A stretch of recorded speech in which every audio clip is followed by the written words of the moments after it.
Let's get into our week 2 power rankings. How do my top 10 stack up after 1 week of the NFL season? Well, I got 2 teams that dropped out of my top 10. Probably saw this coming, the Steelers and the Chargers. They don't deserve it, that's for sure. They don't deserve being in the top 10, I mean. And we have 2 new entrants. I'll get to that in a second. And who are the 3 teams just outside the top 10 besides the Steelers and Chargers? The Steelers probably dropped out of the top 15, actually. But the Jets, Jags, and Packers, all right there. The Jags, a team I'm really torn on. I want to put them in the top 10, but I just can't find a team I want to bump out. But if I did, it might be my number 10 team, the 0-1 Cincinnati Bengals. Threw a dud at the Cleveland Browns, and my special assistant saw this coming. I was picking the Bengals in our game picks, and he talked me out of it. So we switched it to the Browns based on what happened between these 2 teams last year. And the Browns are even better. Deshaun Watson, getting back to his old self maybe, and this defense is legit. Bengals a slow starting team typically, so I'm not counting them out. But they host the Ravens. This is a big game for them. If they were to go 0-2, both losses in the very tough AFC North, that's not good. Not good for the Bengals playoff prospects. It's early, I know, but you never want to start 0-2 in division. My number 9 team, the Detroit Lions. That's right, the Detroit Lions and Jared Goff and Dan Campbell. They're 1-0 after upsetting the Chiefs. Jared Goff playing clean football. This defense has really improved. Dan Campbell, when they hired him, I kind of rolled my eyes when I saw him making those speeches about how tough his team was going to be. That stuff typically works for a year or so in the NFL. It's been my experience, and it kind of wears on players and fans alike. But it continues to work in Detroit. That's a tough football team. And they host the Seahawks with an extra few days of rest, could put the Seahawks at 0-2. Now, if the Rams are pushing for a playoff spot, a wild card at the end of the year, maybe you want the Seahawks to win this game. I don't know. But nonetheless, Lions are my number 9 team. My number 8 team, I already mentioned them once, the Cleveland Browns, 1-0. They punished the Bengals. Really legit defense. Team to keep your eye on, and I underestimated them. Guilty as charged. They're my number 8 team. They travel to Pittsburgh. And another team, the Steelers, that could go 0-2. Their first loss was out of conference, so it's not quite the same, but still going 0-2 and losing to the Browns would be, and that's not a good deal. They are at home. They need to win this game. I'm talking about the Steelers, of course, but I'm probably going to pick the Browns in this one.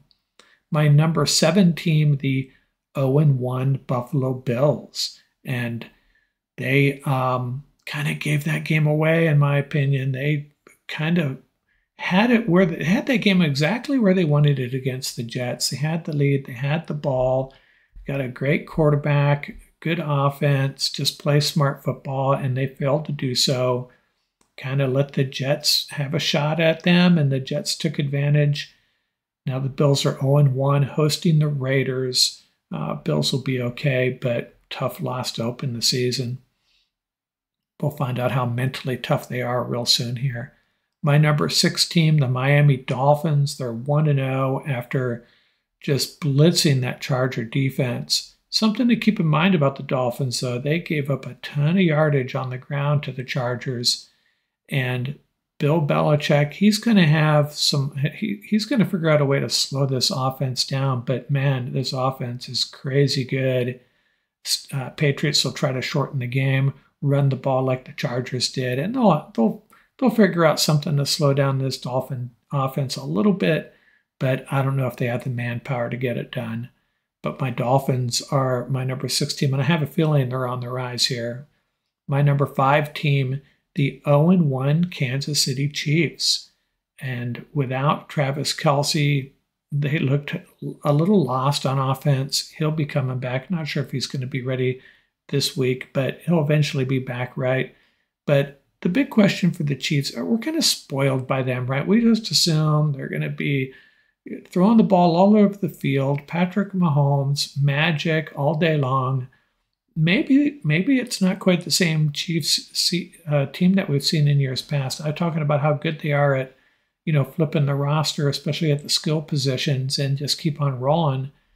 Hey, maybe not this year. Maybe it's really a question of, are they going to be pretty good? Or are they going to be really good like they have in years past? Well, we'll find out soon enough. They travel to Jacksonville, and that's a team a lot of people putting much higher than I am. So we may find out if they're right and I'm wrong, if the Jaguars can pull out a home win and be deserving of this top 10. We'll find out this week. And my number 4 team, the Baltimore Ravens, very quietly just cruising along with a really solid roster, great coaching, great quarterback. They lose their running back, though, J.K. Dobbins. They're 1-0, and they travel to Cincinnati for a really big week 2 game, as big as it gets, really, especially for the Bengals. As I already mentioned, Bengals can't afford to lose this one, but Ravens are playing good football. This will be probably the game of the week as far as importance goes. We'll see how it plays out. My number 3 team, the Philadelphia Eagles, they're 1-0. They were number 3 last week, but 2 teams leapfrogged them. 2 teams fell out of the top 2. 2 teams jumped over the Eagles into the top 2. And they looked very pedestrian against the Patriots, but the Patriots tend to do that to teams. Their defense, they are so good figuring things out. And the Eagles host the Vikings.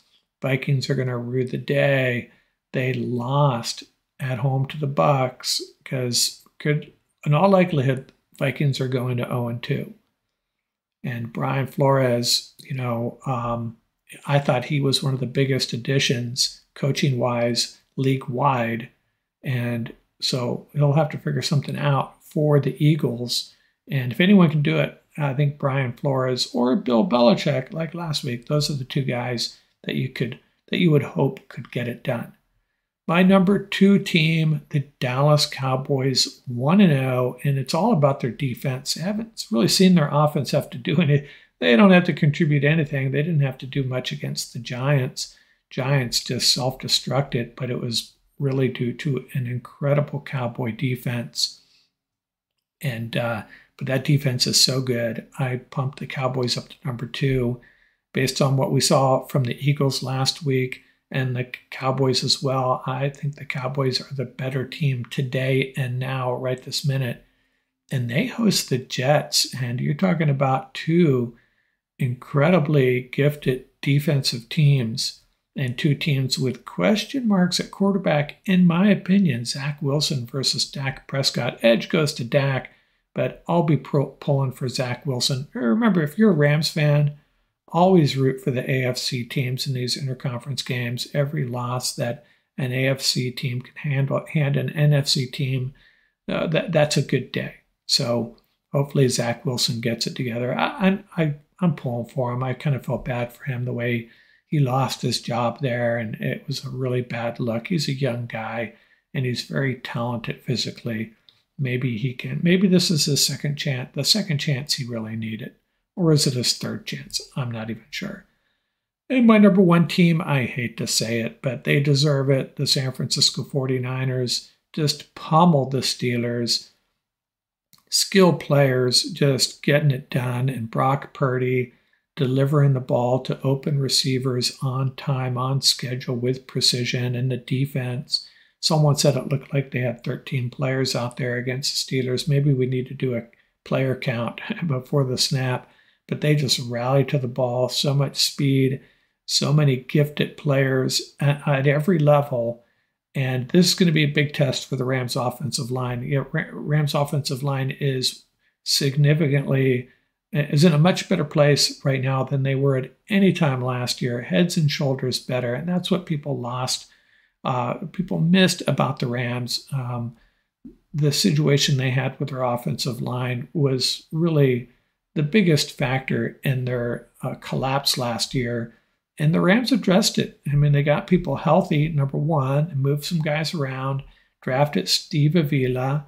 The Rams' offensive line's in a pretty good place right now, but the defensive line and the 49er defense as a whole, it's going to be a really big challenge for them. I don't know if the Rams are up to it, but I think the Rams are playing with house money in this game.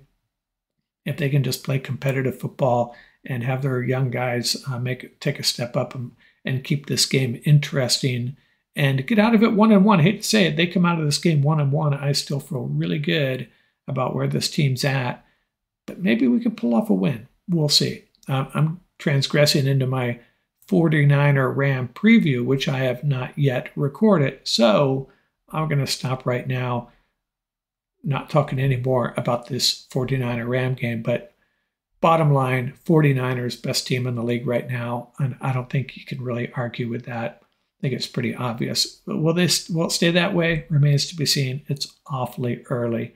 There's some teams here that could really challenge them in the NFC and the AFC as well. So in summary, there you have my top 10. In the Browns and Lions, out the Steelers and Chargers, waiting in the wings, the Jets, Jags, and Packers. I'm probably overlooking someone. Maybe I'm underrating a couple teams here, overrating a couple, but that's my best wag at the top 10 teams in the NFL going into week 2. Hey, maybe we'll see the Rams creep up in here in a few weeks. Never know. Don't count out my Los Angeles Rams, that's for sure, like a lot of people did before the season started. Out here from now from Rams Up. We'll do this again next week.